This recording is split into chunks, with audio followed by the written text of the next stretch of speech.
राधे राधे। मैं प्रीति जायसवाल, बायोसाइंस की शिक्षिका। आज हम नर्वस सिस्टम के अंतिम भाग को पढ़ने वाले हैं। पिछले 2 वीडियो के लिंक मैं नीचे डिस्क्रिप्शन बॉक्स में दे दूंगी, वहां आप जाकर चेक कर सकते हैं। तो हम ब्रेन के पार्ट को स्टार्ट करते हैं। तो जैसा कि हर वीडियो में एक मोटिवेशनल कोट देती हूँ, आज का हमारा मोटिवेशनल कोट है कि हमें उम्मीद खुद से करनी चाहिए। जीवन में वही लोग आगे बढ़ते हैं जो उम्मीद खुद से करते हैं और अपनी मेहनत पर भरोसा रखते हैं। तो चलिए स्टार्ट करते हैं ब्रेन के पार्ट को। ब्रेन हमारे शरीर में महत्वपूर्ण भागों में से एक है। इसका वजन लगभग 150 ग्राम के करीब माना गया है और ये 3 झिल्लियों से घिरी रहती है। इसकी बाहरी झिल्ली को ड्यूरा मैटर, मध्य झिल्ली को आर्किनॉइड और अंतिम झिल्ली को पाया मैटर कहते हैं, जिन्हें एक साथ मेनिंजेस कहा जाता है। ये आप डायग्राम में कुछ देख पा रहे हैं इस तरीके से। ये जो झिल्लियां होती है, इनके बीच में एक द्रव पाया जाता है जिसे हम CSF सेरिब्रोस्पाइनल फ्लूइड कहते हैं। ये मस्तिष्क को सूखने भी नहीं देता है और इसके अलावा ये क्या करता है, इन झिल्लियों को पोषण प्रदान करता है। अब ब्रेन के भाग में आते हैं। तो ब्रेन के मुख्य 3 भाग हैं, fore brain, mid brain, hind brain. Fore brain अर्थात अग्र मस्तिष्क को 2 भागों में बांटा गया है, सेरिब्रम, प्रमस्तिष्क और डायनसेफ्लॉन। सेरिब्रम के अब फिर 4 भाग है, अर्थात इसमें 4 लोब्स पाए जाते हैं, फ्रंटल, पेराइटल, टेम्पोरल और ऑक्सीपिटल। नेक्स्ट आते हैं डायनसेफ्लॉन में। डायनसेफ्लॉन 3 भागों से मिलकर बना हुआ है, epithalamus, thalamus and hypothalamus. Mid brain में आते हैं। मिड ब्रेन में ऊपर की तरफ 2 रचना पाई जाती है, अर्थात 2 पिंड पाए जाते हैं और नीचे में 2 पिंड पाए जाते हैं, अर्थात 4 पिंड यहाँ पाए जाते हैं, जिसे एक साथ कॉर्पोरा क्वाड्रिजेमिना कहते हैं। हाइंड ब्रेन अर्थात पश्च मस्तिष्क, इसके मुख्य 3 भाग है, सेरिबेलम, पॉन्स और मेडुला ऑब्लंगाटा।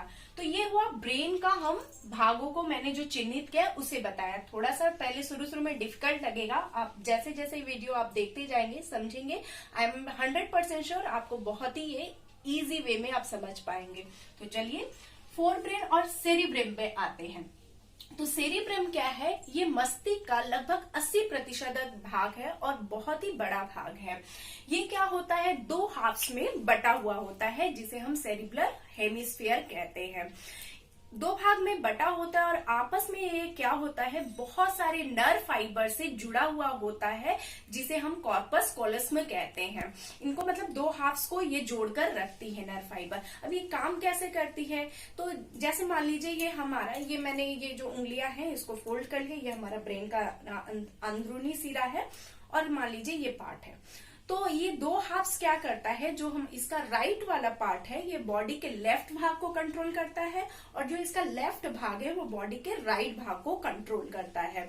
तो इस तरीके से इसका हाफ्स कंट्रोल करता है। और सेरिब्रम में क्या होता है, 4 तरह के लोब्स पाए जाते हैं, फ्रंटल, पेराइटल, टेम्पोरल और ऑक्सीपिटल। यहाँ पे मैंने एक डायग्राम बनाया है, अगर आप ऊपर की तरफ से देखेंगे तो आप क्लियर समझ पाएंगे। ऊपर की तरफ रहता है फ्रंटल लोब, साइड की तरफ रहेगा टेम्पोरल लोब, बीच में पेराइटल और लास्ट में ऑक्सीपिटल लोब। अब इसको समझेंगे। फ्रंटल लोब क्या करता है, ये सेरिब्रम का जो ये लोब है, ये सोचने, समझने, याददाश्त शक्ति को या कमांड करने में ये हेल्प करता है। एग्जांपल देके बताती हूँ। अगर मान लीजिए ये मैं यहाँ पर लिखती हूँ 3 + 2 - 2, तो आप क्विकली इसका आंसर 3 देंगे। तो ये आप जो आंसर दे पा रहे हैं, ये सम कर पा रहे हैं, ये ब्रेन के फ्रंटल पार्ट के कारण हो रहा है। अब आते हैं पेराइटल में।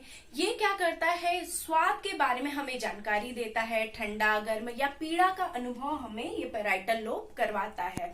जैसे मान लीजिए मैं हाथ में ये पिंच में कर रही हूँ अपने हाथ को, तो मुझे ये दर्द महसूस हो रहा है, तो ये ब्रेन में जो सिग्नल्स ये दर्द का जा रहा है, ये पेराइटल लोब ये कमांड दे रहा है। तो ये सेरिब्रम का पेराइटल लोब इस तरह से काम करता है।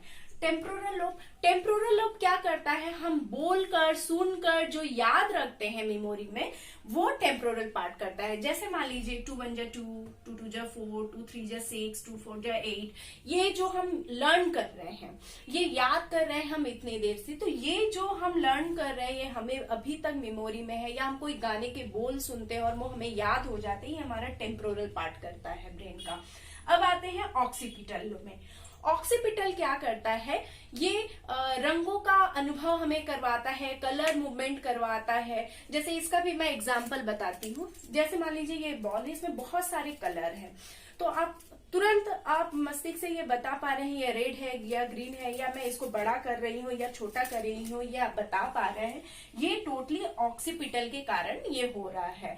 तो ये आप कह सकते हैं अगर सेरिब्रम का काम क्या है, तो सेरिब्रम क्या करता है, ये आंख, कान, नाक जितने से जो कमांड मिलते हैं, मतलब जो भी उन्हें संदेश मिलता है उसे वो कमांड देता है, ये सेरिब्रम काम करता है। अर्थात ये हमारी इच्छा शक्ति, याददाश्त शक्ति, सोचने समझने की शक्ति, तर्क करने की शक्ति का ये केंद्र है।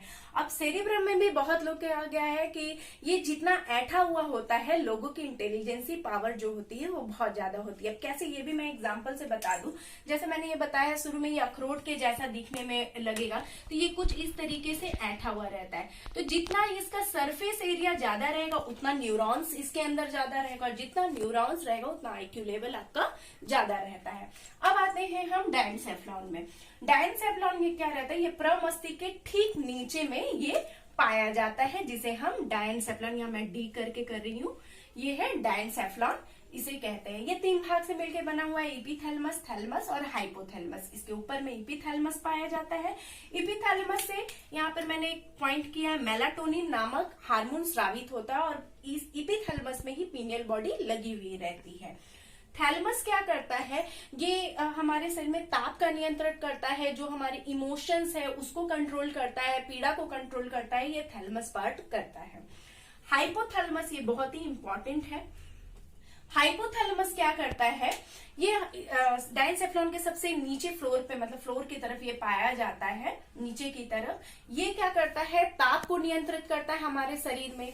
दूसरा इसका मुख्य भाग, इसका मुख्य कार्य क्या है, ये जो प्रेरित व्यवहार है उसको कंट्रोल करता है, जैसे गुस्सा आना, सेक्सुअल डिजायर, किसी से घृणा करना, ये सब जो कंट्रोल करता है ये हाइपोथैलेमस कंट्रोल करता है।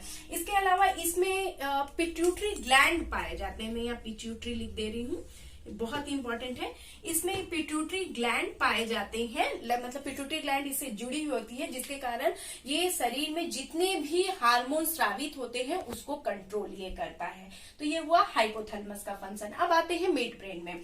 तो ये मिड ब्रेन जो है, मिड ब्रेन में ऊपर की तरफ 2 पिंड पाए जाते हैं, जिसे हम सुपेरियर कॉलिकुली या टेक्टम कहते हैं, और नीचे की तरफ 2 पिंड पाए जाते हैं, जिसे हम इंफेरियर कॉलिकुली या टेगमेंटम कहते हैं, जिन्हें एक साथ हम कॉर्पोरा क्वाड्रिजेमिना कहते हैं।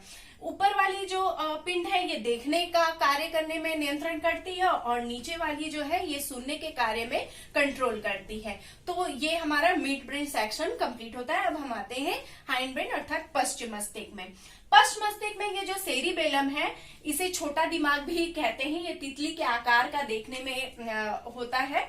और ये क्या होता है, ये हमारे शरीर में जो पोस्चर है उसको कंट्रोल करता है। अच्छा, हमारे शरीर में जो संतुलन है उसको ये कंट्रोल करता है, पेशियों को नियंत्रित करता है। जैसे मैं अभी जो सीधी खड़ी हूँ, खड़ा होकर आपसे बोल पा रही हूँ, ये सेरिबेलम के कारण ही मैं बोल पा रही हूँ। अगर कोई योगासन कर रहा है तो अगर मान लीजिए एक पांव पे खड़ा होकर वो योगासन कर रहा है, अपनी पेशियों पर कुछ भी मूवमेंट कर रहा है, तो ये सब सेरिबेलम ही करता है। इसलिए आपने बहुत फेमस डायलॉग सुना होगा नाना पाटेकर का कि पीछे मत मारो छोटा दिमाग है।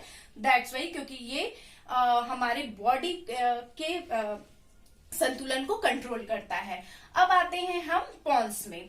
ये पश्चिम मस्तिष्क के दूसरा भाग है जो सेरिबेलम और मेडुला ऑब्लंगाटा के बीच में पाया जाता है। इसे मेटेनसेफ्लॉन भी कहते हैं, और इसमें न्यूमेटैटिक सेंटर पाया जाता है अर्थात श्वसन केंद्रक पाया जाता है। ये क्या करता है, जब हम सांस लेते हैं तो जो हवा की मात्रा हमारे शरीर पे जो जाती है उसे वो कंट्रोल करता है, श्वसन की दर को कंट्रोल करता है। ये कौन करता है, पॉन्स। अब आते हैं मेडुला ऑब्लंगाटा।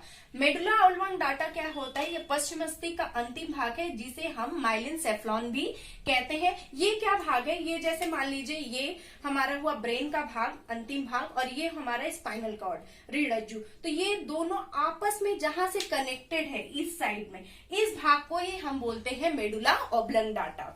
अब ये मेडुला ऑब्लंगाटा क्या करता है, हमारी अनिश्चित क्रियाओं पर कंट्रोल करता है, जैसे हृदय का धड़कना, हमारे जो पाचन की क्रियाओं में जो पेरिस्टेलिस मूवमेंट हमारे अंदर होती है शरीर के अंदर, वो उस पे कंट्रोल करता है। इसके अलावा ये आप समझ ही पा रहे, इस साइड में है तो हमारी जो खांसने की क्रिया है या निगलने की जो क्रिया है उस पर ये मेडुला ऑब्लंगाटा नियंत्रण करता है, कंट्रोल करता है। तो ये हुआ ब्रेन का पार्ट्स के बारे में मैंने सभी चीज बताया है। उम्मीद करती हूँ कि आपको ये सब भाग अच्छी तरीके से समझ में आया होगा। आप इसे वीडियो को रिपीट कीजिए और उसे देखिए। और मैं फाइनली एक ब्रेन का यहाँ पर मैं एक स्ट्रक्चर बनाई हूँ, उसे मैं क्लियर कर देती हूँ। विदाउट ये आप बिना देखे आप बोलने की कोशिश कीजिए कि ये ब्रेन की ये 3 लेयर है, ड्यूरा मैटर, आर्किनॉइड और पाया मैटर। फिर ब्रेन का जो भाग है, पहले भाग को हमने कहा सेरिबेलम, फिर डायनसेफ्लॉन जो कि हमारा फोर ब्रेन का पार्ट हो गया।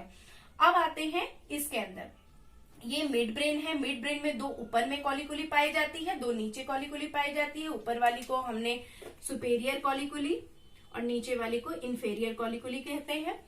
फिर नेक्स्ट आते हैं अंतिम भाग में, जिसमें पॉन्स, सेरिबेलम और जो रीढ़ की हड्डी से जुड़ी है वो है मेडुला ऑब्लंगाटा।